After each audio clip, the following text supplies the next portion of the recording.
Hi everyone, it's Becca here. So today I'm going to talk about why, basically plecos, loricade, do not go well with Rift Valley cichlids, or cichlids as people just seem to shorten them to.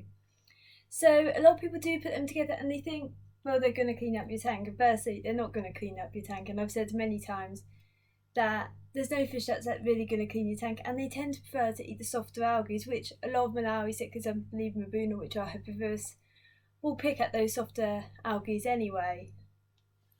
So firstly is behaviour, and Rift Valley cichlids are quite aggressive. They do pester fish, and they will damage and nip at the loricade, especially any with the long extensions to a caudal fin, which provides a bit of an issue, and it can stress out the fish and leave them more prone to infections and generally just ill, bin rot, stuff like that.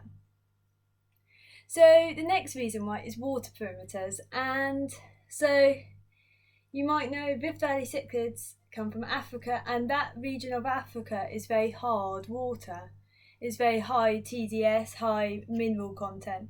Whereas where loricade comes from, where the plecos, hypostome, Pteroplithes, all of those come from, they come from very soft water areas with sort of very low TDH, and therefore they aren't compatible together. It's like keeping a leopard gecko with a crested gecko and assuming that they can live together, and it's fine for them to do so. But it's not. They're totally different water perimeters, totally different requirements. So then that brings me on to the other point with water perimeters, is that temperature. Well, firstly, hypostome, which is your typical loricade, typical plecos, do have that range in temperature, and there is quite a few that do prefer high ranges of 28 degrees to 30 degrees. So that's your hypan, some of your ancistrus, Barian cistrus tend to do well at that sort of temperature, and I believe pseudocanthicus. So this means that a lot of the Rift Valley cichlids prefer 24 to 26 degrees, so they do not overlap really. And if you push them to either ends of their spectrum, you are stressing out the fish, and it's that spectrum is more short term at either side than anything else. So they're not compatible perimeter wise at all.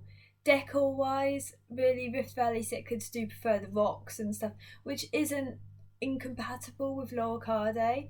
And their flow, they do both like a lot of flow, but then you get a lot of loricade that do naturally behaviourally like to gnaw on wood, so that is not really compatible, but you could put wood in with with valley cichlids.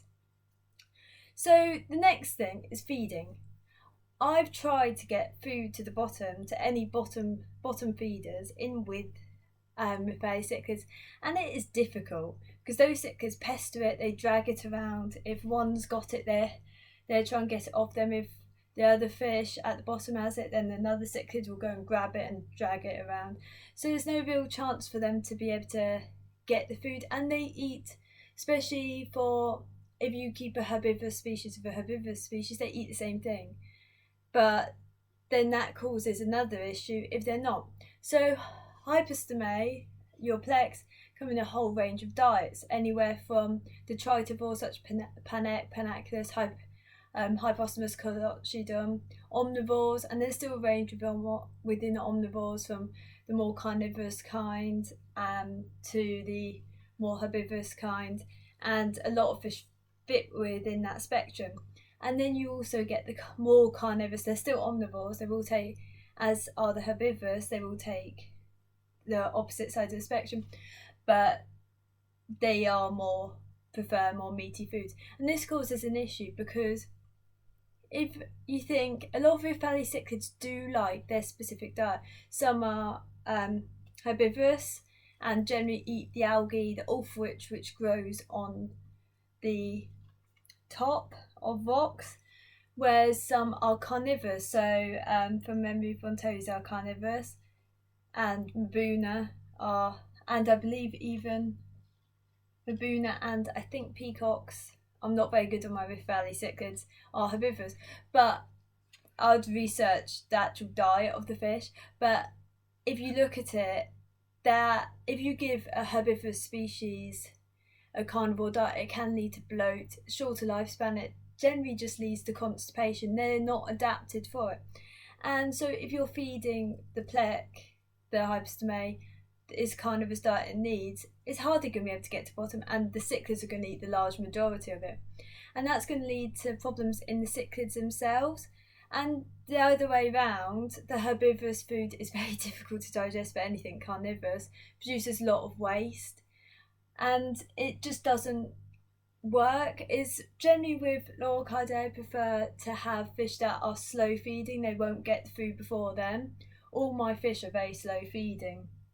Even the Aspirinidae, they are slow. They will sort of amble on, sort of go a bit crazy, but they're very slow at feeding. So you can see that the diet is the main issue, really. Other than that, it's getting through to the bottom. The aggression, they're not. With cichlids are very nippy. You put your hand in the tank, and they will bite you, especially when they get big.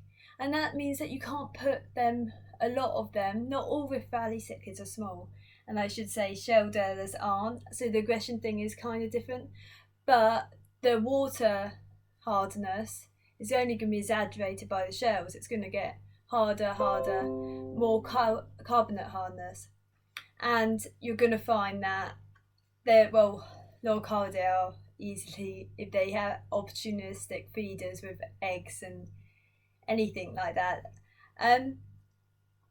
So that's sort of it. It's pretty, if you research the fish, you got to understand, if you're keeping fish, that fish have certain perimeters that must be met. People wonder why discus are meant to be hard. It's because you got to keep them in the water perimeters that they're adapted to be in, and they prefer to be in those water perimeters. And that's the same for Lorcardia. They do better in something more natural to them. And a lot of them are wild caught, so they aren't farmed to adapt almost.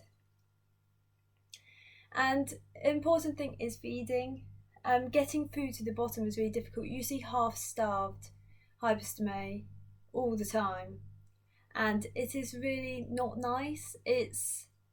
And worms also, both fish, all fish can carry them. That's another cause of really sunken bellies, but getting food to the bottom is a major one. And I'm going to just say there are plenty of alternative cichlids that come from soft water regions. Angelfish, they could work with quite a few hypostome, and there's other ones. The only cichlids I really like are the Geophagus type, including Apistogramma. But you don't have to go with Valley cichlids for colour. Even Central American cichlids, which do prefer slightly softer water, but more neutral, depends on, such as Acaricles I think is South American, and they are Geophagus type, and they are gorgeous. You get an albino variant, but the natural wild type is absolutely beautiful. And there's so much selection of South and Central American cichlids, or even African cichlids that do work, are soft water, because the Africa isn't just the Rift Valley.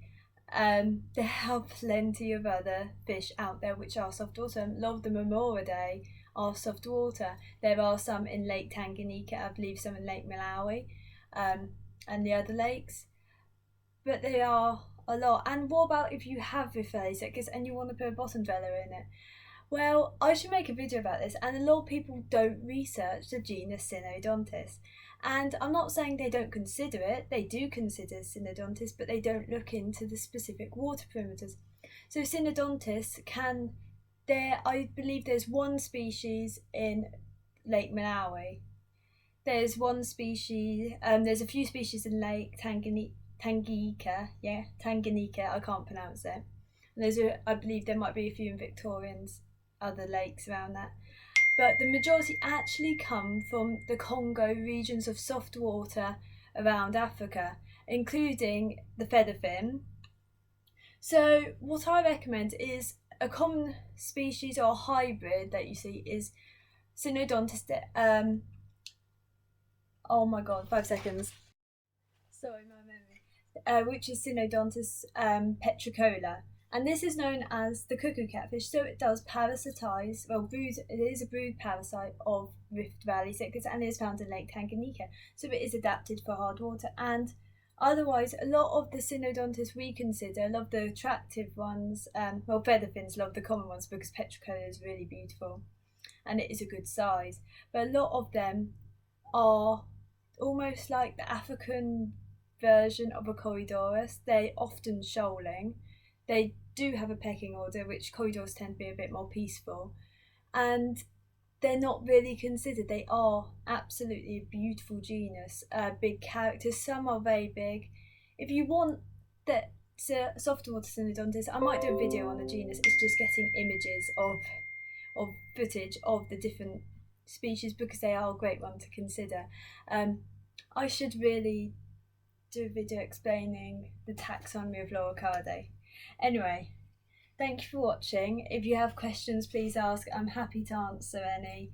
And listen to opinions. I'm also going to say, just because your fish has lived a few years in harder water or with Rift Valley cichlids, it doesn't mean it's going to live its whole lifetime in it.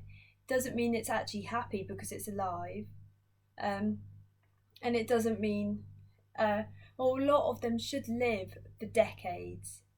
The smaller ones about 15 to 20 years easily, 25 possibly. The larger ones 30 plus. So it's a difficult one, and you gotta think, is my fish living as good and as long as it should be? Anyway, thank you for watching.